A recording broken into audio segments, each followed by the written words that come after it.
ఆంధ్రప్రదేశ్లో 2 రకాల వార్తలే ఉంటాయి. ప్రభుత్వం చేసినవి జరిగినవేమో సాక్షిలో రాసుకుంటారు. ఎందుకు ప్రభుత్వం ఉంది కాబట్టి. జరగనివేమో ఆంధ్రజ్యోతి ఈనాడులో రాస్తారు. ఎందుకంటే వ్యతిరేకం కాబట్టి.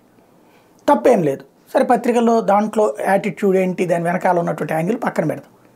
తెలంగాణలో జరిగిన వాటిని రాయరు, జరగని వాటిని జరిగినట్టు ఎక్స్పోజ్ చేస్తారు. కేసీఆర్ గారి టైంలోది ఇప్పుడు ఆయన దిగిపోయారు కదా. కాళేశ్వరం ప్రాజెక్టు మీద ఇప్పటికైనా రాయడానికి ఏం భయం, ఎందుకు వణుకు మీడియాకి? అదే ఆంధ్రజ్యోతి, అదే ఈనాడు, అదే TV5, అదే మహా టీవీ, అదే ABN, అదే ఈటీవీ, అదే TV5 వీళ్ళందరూ కలిసి రాయాలి కదా. ఎప్పటికన్నా వెళ్ళాలి కదా. ఇదివరకంటే అక్కడికి పోనీలేదు, కుంగిపోయిన వంతెన. ఇప్పుడు ఇంత బారు నెర్రులతో కూడిన వీడియోలు సోషల్ మీడియాలో చూసుకోవాల్సి వస్తుంది, కానీ ప్రభుత్వం ఇదే మీడియా రాయట్లేదు.